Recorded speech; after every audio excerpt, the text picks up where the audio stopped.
आपण साथ दिली. जे जे मला करता येईल ते सगळं मी करण्याचा प्रयत्न केला. आता काय झालं, सासरा कॉन्ट्रॅक्टर, नवरा कॉन्ट्रॅक्टर आणि सुन तिथं उमेदवारी नेतृत्व करायला मागते. काय हां कसं व्हायचं? चोराकडेच तिजोरीच्या चाव्या द्यायच्या असंच होईल ना? काय समाजाकरता काम केलं ते सांगा ना. मी सांगतोय इथे दिलीप मोहिते सांगतोय की मी माझ्या पक्षाच्या वतीने ह्या सगळ्या गोष्टी केल्या, अजितदादांनी दिल्या. तुम्ही सांगा ना काय केले ते. खरं म्हणजे दुर्दैवानं शोकसभा मला जास्त बोलायचं नाही. यांचे वाभाडे काढायला खरं मैदान पाहिजे होतं. पण त्यांना कळलं असतं की दिलीप मोहितेला काय खूप आहे माझ्याकडं वेळ आणल्या सगळ्या गोष्टी मी समाजाला दाखवणार आहे. त्यांचे खायचे दात वेगळे, दाखवायचे दाते वेगळे. माझ्याचं नम्र विनंती आपल्या सगळ्यांना, अश्विनीताई आणि बापूसाहेब प्राध्यापक, शिक्षक, अनेकांचे भवितव्य घडवलं. इथंही विद्यार्थी असतील ना, स्वतः महाराजगुरूचे का नाही. तर खरपुडीमध्ये उमेदवारी पडलेली आहे, तर बापूला का उभं राहावं लागलं याचं कधीतरी आपण आत्मपरीक्षण करणार आहे की नाही. पैसे तुकाई माता मंदिराला मी दिले, मारुती मंदिराला मी दिले, घाटाकरता पैसे मी दिले. कॉन्ट्रॅक्टर हे मी केलं म्हणे सांगायला. मी पैसे सरकारचे, तू काय केलं? तू त्याच्यात तर कमवले कॉन्ट्रॅक्टर म्हणून, रोकड्या खर्च केला लागला. आणि गावाच्या लक्षामध्ये आलं की अरे ही माणसं स्वार्थी आहे. सरकारच्या पैशानं करतात, स्वतःचा एम्मा मिरवायचा. म्हणून गाव पेटून उठलं आणि सांगितलं बापूसाहेब तुम्हाला उभं राहावं लागेल. अख्खं गाव माझ्याकडे आलं आणि गावानं सांगितलं की तुम्ही बापूसाहेबांना उमेदवारी दिली. उमेदवारी शेवटी असं आहे, लोकांचं ऐकावं लागतं. लोकांनी सांगितलं आम्ही बापूसाहेबांना निवडून आणायची जबाबदारी आमची आहे, तुम्ही काळजी करू नका, उमेदवारी द्या.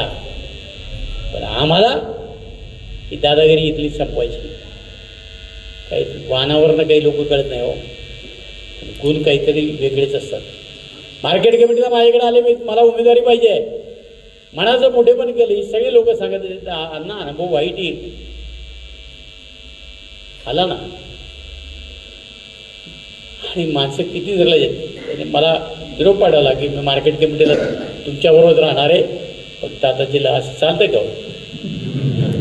अरे कुंकू एखादा लावायचं तर प्रपंच एखादा करायचा, असं चालतं का? याच्याबरोबर लग्न त्याचंच कुंकू लावायला लागतं. ही डबल ढुलकी माणसं समाजाचं कधी भले करत नाही. आणि बापून आपण त्या ठिकाणी उभं झालेलं. आता ज्याच्या माग असं आहे, त्याचं घरात पद नाही, त्याची गावात पद नाही, त्याला समाज देईल का? लोक तरी विचार करत असतील ना, तुझ्या गावात उमेदवारी पडली, तुझ्या गावामध्ये एकमत नाही ना, गाव तुझ्या मागे नाही, आम्ही का मतं द्यायची? बरोबर आहे का नाही? अश्विनीच्या बाबतीमध्ये अख्ख्या गावाने, सगळं गाव आलेले बघ, गावाने निर्णय घेतला. आमच्या गावात एकच उमेदवार, दुसरी उमेदवारी भरायला लावली होती. गावानं सांगितलं नाही, अख्खं गाव मागे. तुम्हाला माहिती आहे राजकीय पटलावर एखाद्या गावामध्ये 1000-2000 मतदान तोडायचं असेल तर पुढे 10 गावं लागतात. हे राजकीय गणित असतात. म्हणजे ज्याच्यामध्ये स्वतःचं गाव नाही त्याच्याकरता मतं व्हायला घालू नये.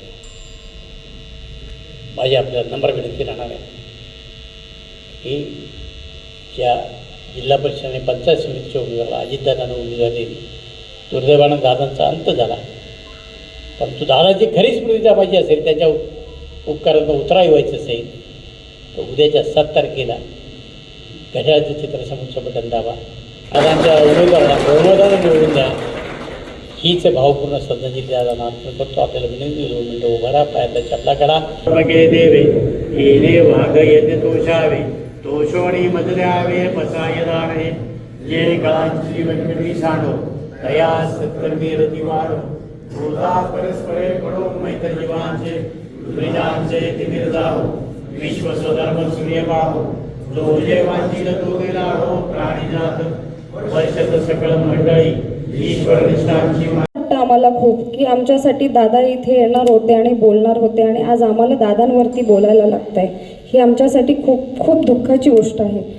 ज्यांच्यामुळे मला अजितदादा काय आहे हे समजायला मिळाले ते दिलीप अण्णा मोहिते पाटील. खरं सांगायचं झालं तर अण्णांनी आत्ताच पूजाताईंनी उल्लेख केला की दादांनी आम्हाला 15-15 मिनटं आमची मुलाखत घेतली. तुम्हाला का उभं राहायचं आहे, तुम्हाला का ही उमेदवारी पाहिजे. त्यावेळी त्यांनी आमचे विचार ऐकले की खरंच मला तर डायरेक्ट म्हटले तू बँकेला आहे ना आता, मग बँकेच्या माध्यमातून काम कर. म्हटलं दादा मी बँकेच्या माध्यमातून काम करतच आहे, पण याची जोड मला लाभली तर मी नक्कीच माझ्या मायबाप जनतेसाठी काम करेन. आणि दादांनी ते माझे विचार ऐकल्यानंतर दादांना निश्चित लक्षात आलं का ही काम करणारी आहे, शेतकऱ्याची पोरगी आहे.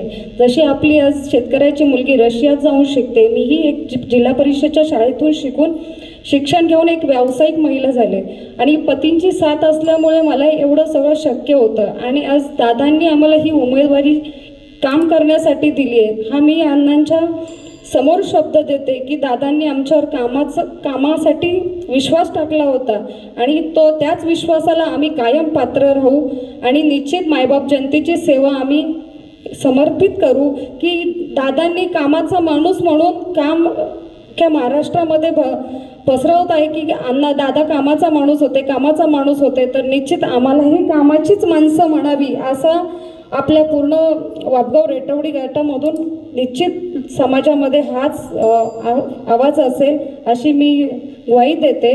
आणि अजितदादांना आज भावपूर्ण श्रद्धांजली अर्पित करते आणि थांबते. उपयोग समाजकारणामध्ये सातत्यानं करणारं एक व्यक्तिमत्व. आपल्या आयुष्यामध्ये जेवढा कालावधी मिळाला तो पूर्णतः कालावधी सर्वसामान्य माणसासाठी दिला. सातत्यानं कामांच्या माध्यमातून आणि जी माणसं समाजामध्ये पुढे येतात, जी माणसं समाजसेवेसाठी प्रामाणिकपणानं पुढे येतात, राजकारण समाजकारणामध्ये जी माणसं त्या ठिकाणी समाजासाठी प्रामाणिकपणाने जी वेळ देतील त्या माणसांच्या पाठीशी जर आपण भक्कम अशा प्रकारे उभं राहिलं तर तीच खऱ्या अर्थानं दादांना आदरांजली श्रद्धांजली ठरेल. पूजाताईनं अश्विनीताईंचं या ठिकाणी जी उमेदवारी आहे जिल्हा परिषदेची, माझ्या माध्यमातून पंचायत समितीची जी उमेदवारी आहे, दादांच्या अखेरच्या काळामध्ये त्यांनी आम्हाला उमेदवारी दिली. कारण आम्ही जे राष्ट्रवादी किंवा अजितदादांचं जे नेतृत्व स्वीकारलं त्याचं कारण की दादांनी समाजाचा विचार केला, दादांनी राज्याचा विचार केला, राज्याची प्रतिमा देशामध्ये कशी उंचावेल त्याचा विचार केला आणि सातत्यानं पालकमंत्री म्हणून आपल्या सर्वांचं पालकत्व प्रामाणिकपणे दादांनी त्या ठिकाणी पेललं. दादांनी या जिल्ह्याचा राज्याचा विकास जो केला त्या विकासासाठी कुठल्याही प्रकारचा निधी कमी पडू दिला नाही आणि अण्णांचं जे नेतृत्व आहे ते सुद्धा कामाचं नेतृत्व आहे. दादा आणि अण्णा ही जी जोडी आपल्याला त्या ठिकाणी मिळाली होती. आज अण्णांच्या माध्यमातून आपण जे नेतृत्व आहे, अण्णांचे विचार देखील सातत्यानं समाजाची सेवा प्रामाणिकपणे करणारी अशा प्रकारची भूमिका अण्णांच्या माध्यमातून देखील या ठिकाणी आपण पाहतोय.